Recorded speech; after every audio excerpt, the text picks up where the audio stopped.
Meu nome é Jonatas Barbosa e esse é o canal Mensagens 2.0. E hoje eu quero dar sequência a uma série de mensagens que falam sobre as lições que tiramos das crises. E eu quero trabalhar com um tema específico que é o controle.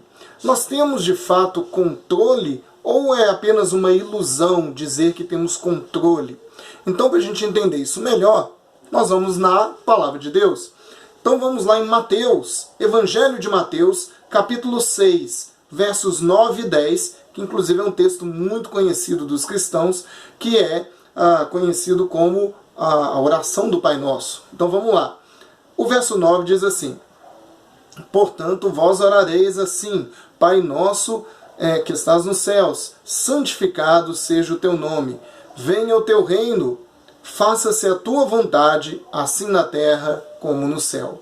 Esse texto do Evangelho de Mateus, aí no capítulo 6, que é tão conhecido, ele é a base para uma frase muito usada, às vezes usada de modo pejorativo, que é quando a gente diz, seja o que Deus quiser, ou então, seja feita a vontade de Deus, como algo assim, né, de meio que desprezo. Né? Na verdade, o ideal em qualquer situação é que a gente declare, diga, seja feita a vontade de Deus, não só no final da situação, quando não temos mais recursos para resolver, mas também antes de começar qualquer coisa, antes de qualquer atitude, seja feita a vontade de Deus, que Deus seja a direção de todas as nossas ações, que Deus esteja no controle.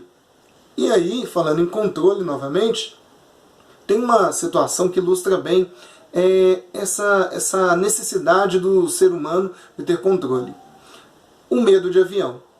Quando a gente fala de medo de avião, na verdade, segundo os psicólogos, alguns psicólogos dizem que não é medo de avião, é o temor de perder o controle. Porque você entra para aquela aeronave, ela sai do chão, ela está ali no ar, e você não tem como sair dela e não tem controle sobre nada.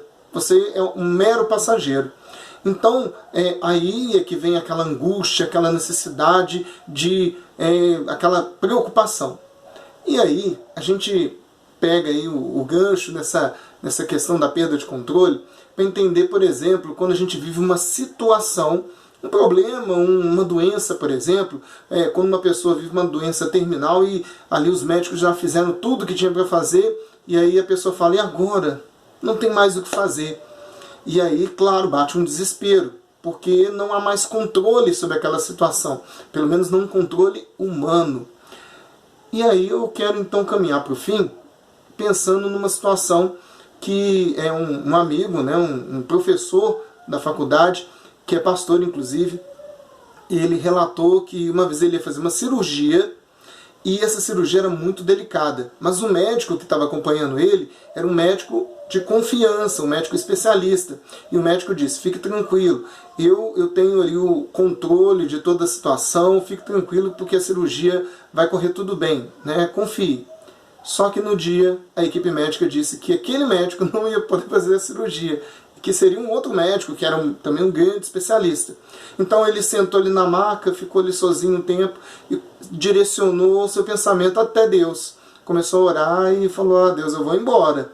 E aí ele meio que entendeu a mensagem de Deus, é como se Deus dissesse, você não está nas mãos dos médicos, você está em minhas mãos. Ou seja, estamos nas mãos de Deus. Ele entendeu isso.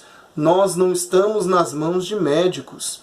Os médicos e as mãos dos médicos são direcionadas pelo Senhor, e assim devemos crer e devemos orar e confiar. Então nós não estamos nas mãos de homens, estamos nas mãos de Deus, que a gente possa confiar nisso. E há um texto, uma mensagem da palavra que seria perfeito para a gente encerrar agora, que é o seguinte: entrega o teu caminho ao Senhor, confia nele e o mais ele fará. Então, confie plenamente no Senhor, porque nós não sabemos o caminho, nós não sabemos qual o caminho certo, por onde devemos seguir, mas o Senhor sabe. Que Deus abençoe a sua vida grandemente, poderosamente, em nome de Jesus.